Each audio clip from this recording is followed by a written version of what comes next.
Wow, I'm outside, guys. The full strawberry full moon today.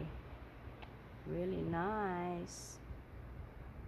Take a look, guys. Here you go. Hello, guys. For this time, I would like to talk about night sky. Why is the sky dark at the night? From a perspective here in the solar system, it makes absolutely intuitive sense why we see what we do at day versus night. During the day, sunlight flood our atmosphere in all directions with both direct and reflected sunlight coming to us from everywhere we can see.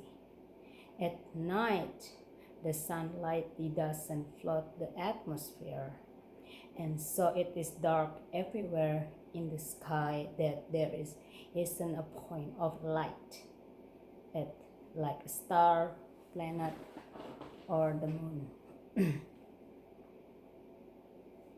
But you might start to wonder a little more deeply than that.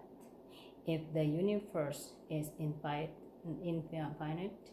shouldn't our line of sight eventually run into a star? No matter what direction we look in, given that there are trillions of galaxies out there and that telescopes that are capable of seeing the faint ones that our eyes cannot. Why doesn't the light from all of them combine illuminated every point on the sky? It is not easy question to answer, but science is up to the challenge. This is a puzzle it doesn't trouble scientists for centuries. There are at least 36 intelligent alien civilizations in our galaxy. They said moons, its Venus, craters, solstice, ring of fire, eclipse.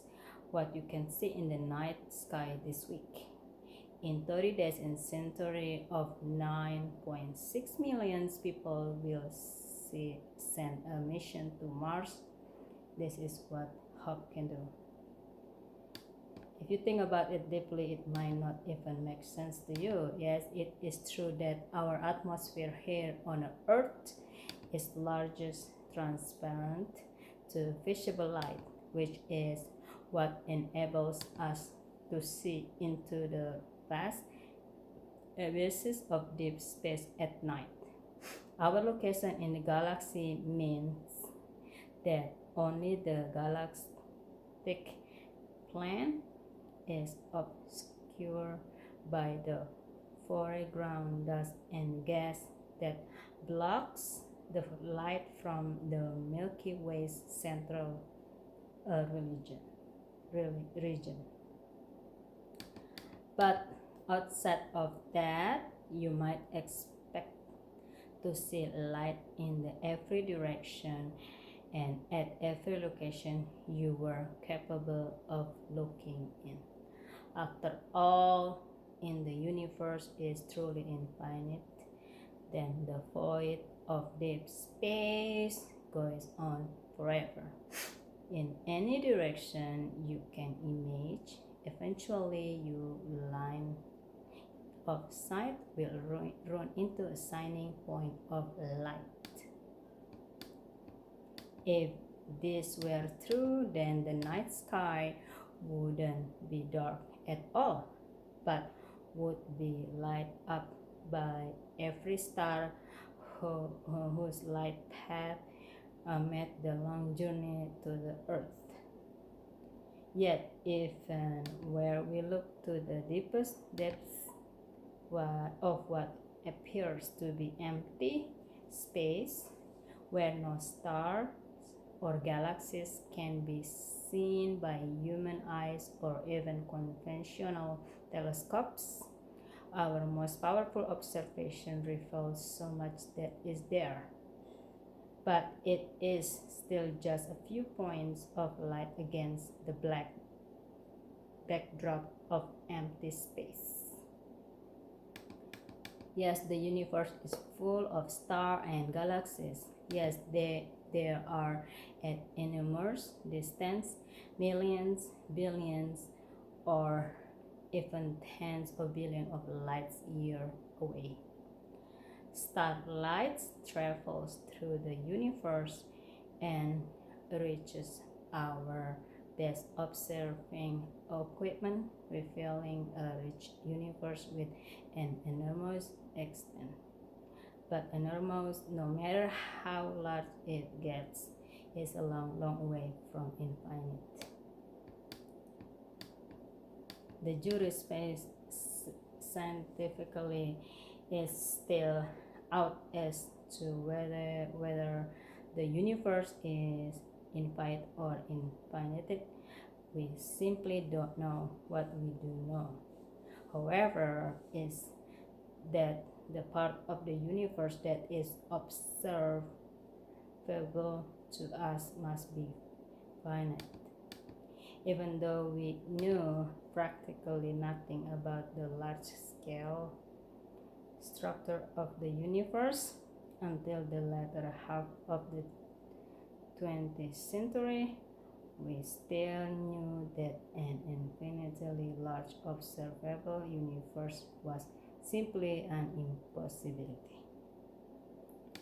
Back in the 1800s, that is not of the mathematical product. If you had an infinite universe with a constant density of stars and or galaxies, then you would end up seeing an infinite amount of light from every direction you would look in. You would see that all that stars that were nearby, and then in the space between the stars, you would see the star far away in the space between those stars. You would see even more stars that were at an increased distance. Regardless of the distance of them, millions, billions, trillions, quadrillions of light years, etc.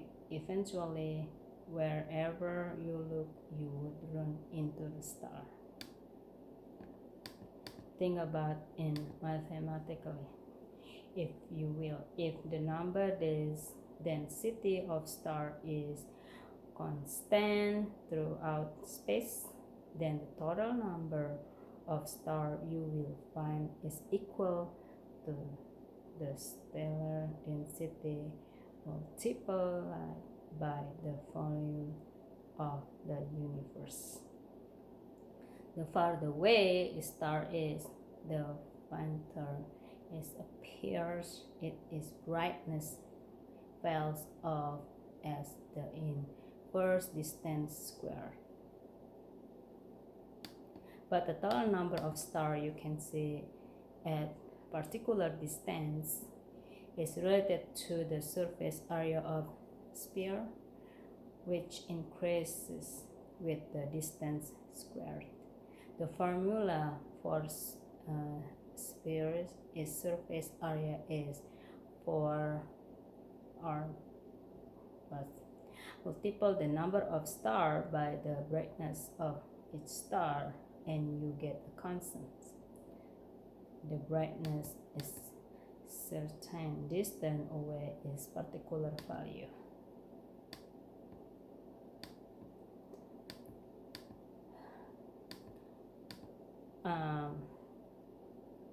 Back in 19th century, Olbers used this line of reasoning to conclude that the observable universe could not be infinite.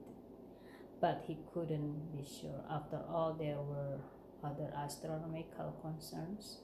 One of the common objections was that this naive analysis didn't take into account all the light blocking dust that was clearly present and which you could see just by looking at the plan of the Milky Way. Even in the modern day, many of our most famous astronomical signs are filled with light-blocking dust. In an infinite universe, that dust can compete with starlight as the visible light that strikes the dust gets absorbed and radiated at lower energies. But if the universe were truly infinite, the paradox would show up for every dust grain out there. Each grain would have to absorb an infinite amount of starlight until it was radiating at the same temperature of all light it absorbed. In other words, something was off. Our universe couldn't be static, infinite, and filled with stars that shone forever. If this were the case, the night sky wouldn't be forever and eternally bright in all locations and all directions. Clearly, something else in the work there. In fact, that saves us, which annulling in the his day is not that the universe isn't infinite in extent. It still could be, but that it doesn't go back in this current form for an infinite amount of time. The universe we infinite today had a beginning, a day without a yesterday. That beginning is known as the Big Bang, which put a starting line for all matter, radiation, energy, and light that possibly exists in the observable universe. The universe hasn't been around forever, and therefore we can only observe stars and galaxies that are specific infinite distance away. Therefore, we can only receive a finite amount of light, heat, and energy from them, and there cannot be an arbitrarily large amount of light in our night sky. But this brings up another puzzle: a universe where hot and dense and full of matter and radiation at some early time, like the Big Bang claims, then that early time radiation should eventually make it to our eyes. Everywhere we look in all directions, there should be no escaping that radiation. In fact, based on modern day observation, we can actually calculate how many photons left over from the Big Bang are filling the universe today. And the answer is 411 of them for every cubic centimeter of space. If you are asking why we don't detect it, the answer is that we do, and we do all the time. If you were to take a very old style, television on with the rabbit ear antennas out into the depth of intergalactic space, away from any stellar or terrestrial radio sources, you can tune into the channel 3. The fact of matter is that we do receive this light from the Big Bang, and that it is found all over the sky in an avoidable fashion. The only reason you don't see it with your naked eyes is because the universe has expanded over the course of cosmic history, and so this once visible light is now shifted to such a long wavelength that your eyes cannot see them, your skin cannot feel them, and your body cannot detect. But your microwave and radio antenna can pick them up. In fact, that is how this radiation was first discovered and how the Big Bang was first confirmed. With a giant radio antenna that picked this signal up, no matter what or where the scientists operating in were looking, if our eyes had adapted to see microwave or radio light, we wouldn't in fact see the night sky that was uniformly bright in every direction with no dark spot anywhere.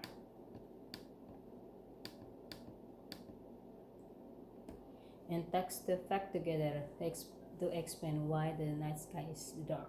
The first one is that the universe has only been around for a finite amount of the time, which limits the extent and amount of the radiation that is presently observable to us. The second is that we can only see light in a limited part of the electromagnetic spectrum, the optical portion. If we could instead view the sky in microwave light, the sky would appear bright in all directions at all the times.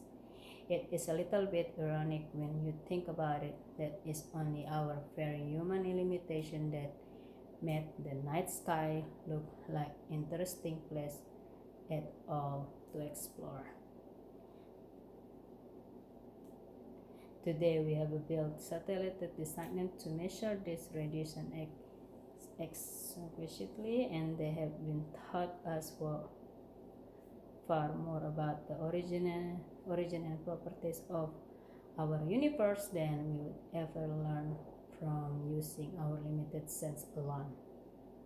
The night sky may seem dark to us, but the light that is always there has taught us the ultimate resolution to this cosmic paradox.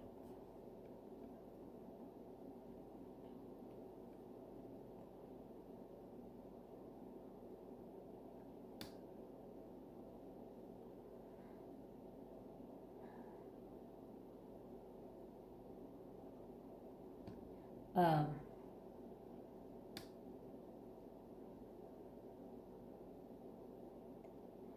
okay, there is ultraviolet um, the you know ultraviolet the night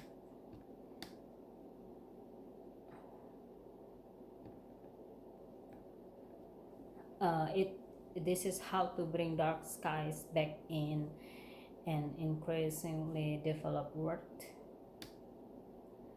For most of us here on the planet Earth, navigating the world at night is just a little more challenging than during the daytime. Without the sun bright light to illuminate our world, our eyes do their best to adapt. Our color sensing cones move back in our eyes while the monochrome sensitive rod move forward. Our pupil dilated to large diameter, letting more light in. Even while the moon and star provided enough light for a sufficiently dark adapted eye to make out space and objects.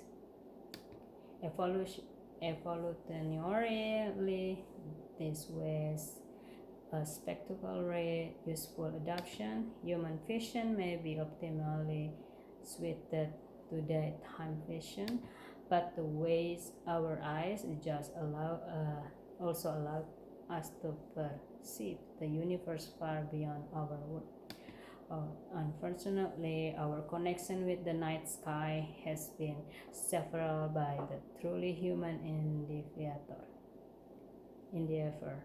Artificially lighting, while the benefit to public safety and commerce are inarguable, the trade-off is unnecessarily light population may a worse problem than ever, but it doesn't have to be the way.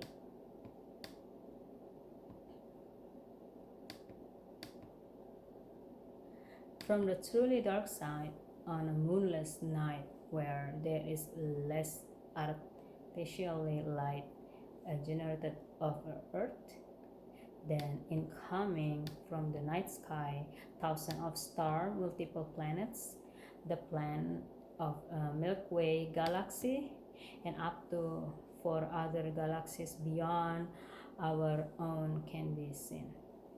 Yet dark sides are becoming harder and harder to find, as rise in artificial lighting has allowed humanity wherever our species has settled. 80% of the entire world, including 99% of Europe and United States, lives under light polluted sky, where the Milky Way is never visible, even under ideal weather conditions. For most of us, we should probably accept this as a normal that our thoughts of a spectacular night sky only rise when we envision a trip to a countryside, national park, or some other location sufficiently divorced from the trapping of our modern world. If tensions ever exist between a naturally beautiful sign and providing well lit street and sidewalk, the pro-lighting set away wins. This has resulted in gains that are measurable in the term of economic, but losses that are of extraordinary consequence, while there are immeasurable losses that lack of dark sky bring us. In the term of humanity's connection to the universe beyond our local day-to-day concern, there are quantifiable ramifications to human and animal as well. For example, artificial lighting demonstrable cause number one, short-term and long-term disruption to the natural circadian rhythms of human and other animals. Number two, the environmental impact of carbon emissions to the tune of 114 TWh annually for street lighting alone. Number three, end result, behavior change in animal concerning mating, movement, migration, communication, and morality. Uh,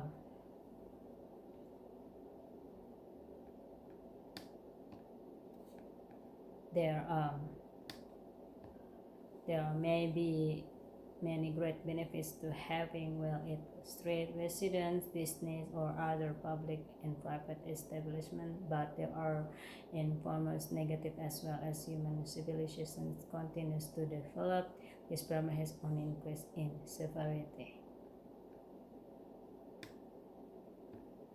The rise of LED and metal halide lighting has proven more energy efficient, but also produce more omnidirectional blue light, the most impactful wavelength of light to plants and animals.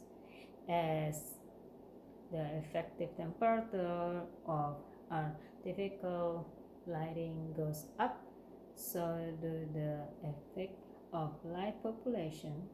increasing the lighting temperature from 3000 K, which is recommended by the International Dark Sky Association, to 4000 K result in a 250% increase in the light population and in light pollution. And going to full spectrum LED light exacerbates the problem even further. Put very simple, light pollution harms the environment and obscures the night sky. It is the latter effect, perhaps, that are the most visually striking, owing to global survey of humans who have been noting the difference in what is actually invisible to the night sky themselves. We have learned that natural levels of darkness are increasingly difficult to find.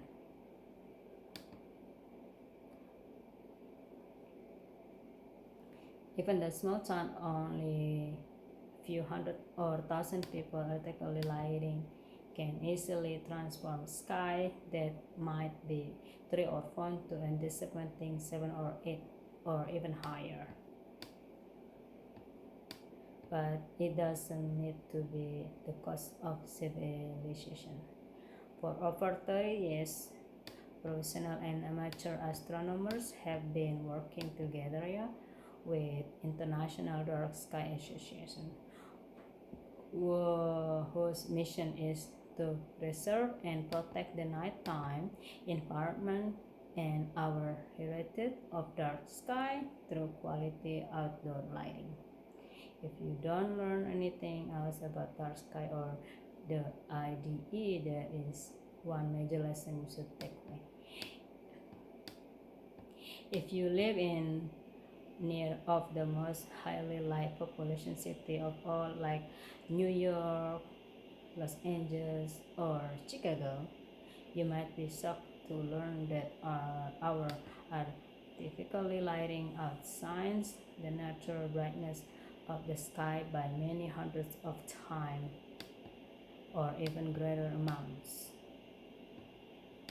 Thankfully, a sufficiently motivated town, city, or community can take tangible steps toward preserving the natural darkness of the environment while still maintaining all the benefits of having well-lit cities and public or private space.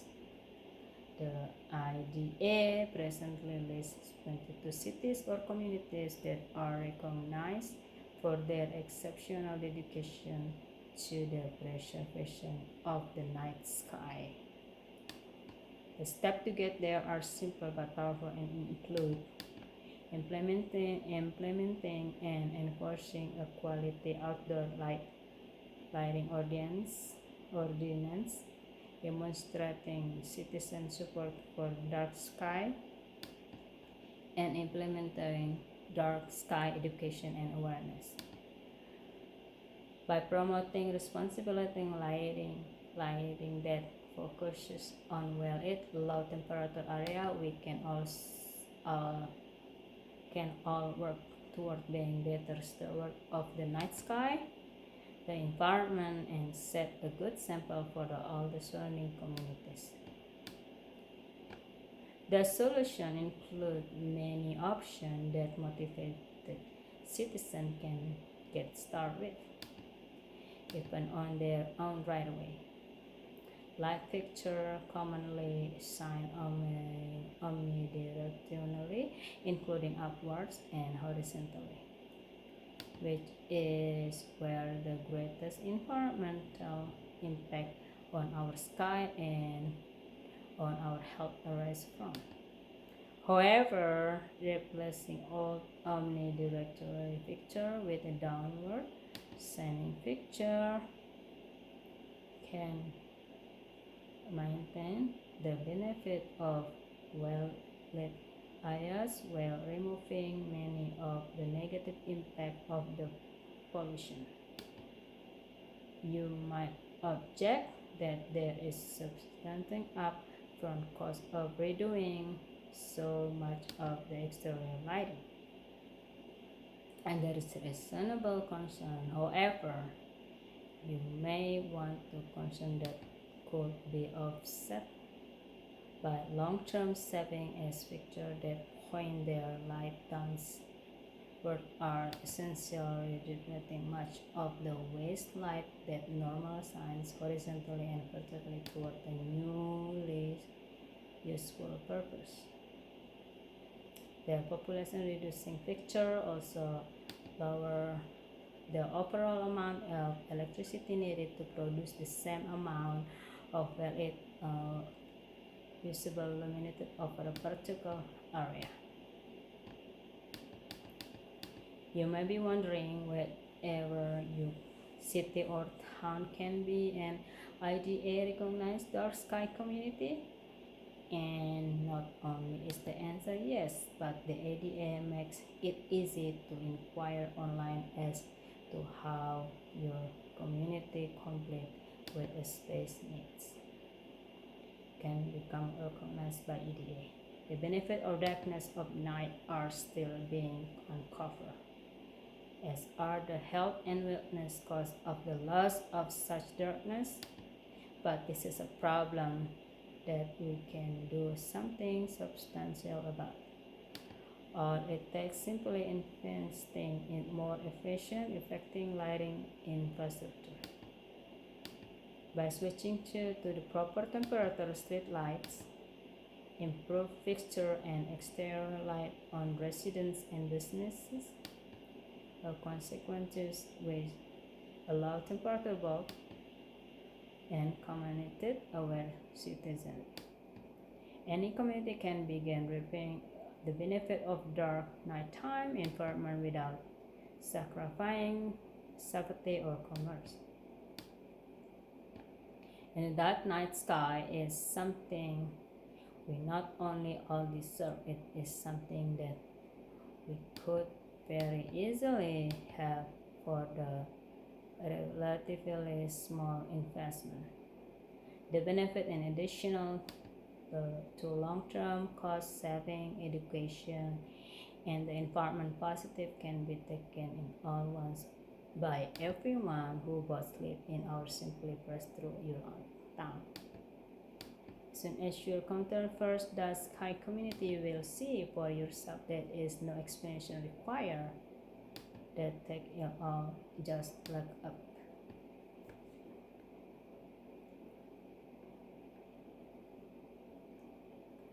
How to see a planet rise? This week as the traffic of Jupiter, Saturn, and Mars graces the night sky.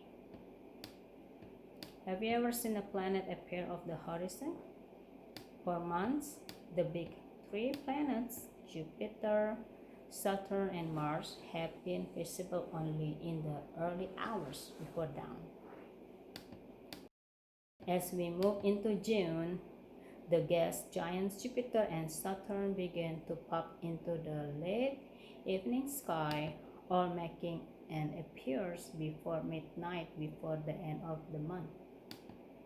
And what a sight they can be.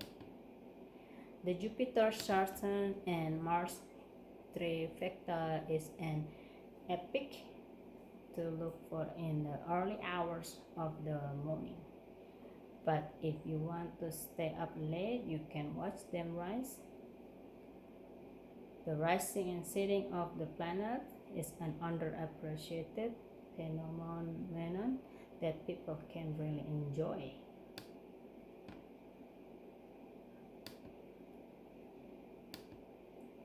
When to see the planet rise? There are a few awesome websites and apps that will give you the precise time for each planet's rise in the east and set in the west for your location. timeanddate.com, in the sky, or Skylight app. It depends on where you are in the world and what time zones you are in, but Wherever you are and see Jupiter rise first, then Saturn, and all about 90 minutes later Mars. For example, from New York you will get this time for tonight, Tuesday, June 9, 2020. Jupiter rise 2020 divided by 47. From London, this time Jupiter rise 23:30. However, keep checking back for your location because the planets are rising earlier each night. By the end of the month, on June 31st, 2020, Jupiter and Saturn will be visible about 90 minutes earlier. There's a time to see planets at their brightness. All three planets will reach opposition soon, the point when the Earth passes between the planet and the Sun, so they reflect maximum sunlight and shine at their brightness. Here we can planets of their brightness and best for all 2020. Jupiter at opposition July 14, 2020. Saturn on opposition July 20, 2020. Mars at opposition October 13, 2020. It is brightest since 2003. Understanding how the planet move. When I started to really learn the night sky, my favorite thing was watching the motion of the planets. Seeing them move over a given amount of the time. In terms of what you were looking, when you see a cluster of planets in the same wide-eyed view, you are looking at nothing less than a live view of the solar system work. For starters, you will see how fast the planets move in relation to each other. The law of planetary motion say that the planets that are closest to the Sun are the fastest, and planets that are fastest away move more slowly. Watch the trifecta this summer and you will notice that Mars on its speedy journey around the Sun quickly move away from Jupiter and Saturn, just 5 degrees apart. The two gas giants seem almost static in comparison. That is because their orbit of the Sun are much longer. Mars 687 Earth days, Jupiter 11.86 Earth years, Saturn 29.5 Earth years. How to see a great solstice approach? So, well, Jupiter, which is moving more than twice as fast as Saturn, catch up and overtakes it. More distant gas, yes, come back after sunset on the date the next December 21st, 2020, and in the southwestern sky, you will see the two planets in conjunction, also called an apples, in the constellation of Capricorn as Jupiter overtakes Saturn. In fact, this is super close conjunction since the two planets will appear to pass just 0.1 of each other. It will be close conjunction since 1623 and until 2040. How and when to see Venus? In the midnight movement of Jupiter, Saturn, and Mars are all just as well because Venus, for so long, a bright light in the western sky after dark, and the only planet easily visible for most of us, has now pushed into the sun glare. It will be popping into the pre-dawn sky next week. And we will be making a close approach to crescent moon in the northeastern pre-dawn sky on June 19, 2020. How to see the solar system? You don't see a planet anywhere in the night sky. They all orbit on a more or less flat plane, like circle in the white or a flat X. If you walk in the sun, the planets don't wobble up and down. They orbit in what we call a plane surrounding to the sun. It has to do with how the solar system formed about 4.5 billion years ago. The zodiac, from the word of astrology, documentation of part of the sky where the sun and the planets spend all their time. It is basically a map of the disk around the sun. Jupiter is currently within the boundaries of Sagittarius. Saturn is close in Capricorn, and Mars is in Aquarius. For example, you'll never find a planet in Orion, Auriga, or Cassiopeia. None of those constellations are signs of the zodiac. Planets stick to the same area of the sky because they are all orbiting along the planet of the solar system, and they are orbiting at different rates. In the night sky, that track is known as the ecliptic. Planets cover the same track around the sun. So sometimes you can catch planets near each other and passing each other. It is a rare track around the sun that all the planets are in, and we look at in from our perspective on Earth. Okay guys, thank you for watching my video. Don't forget, click like, comment, and subscribe. Thank you so much. Have a great day.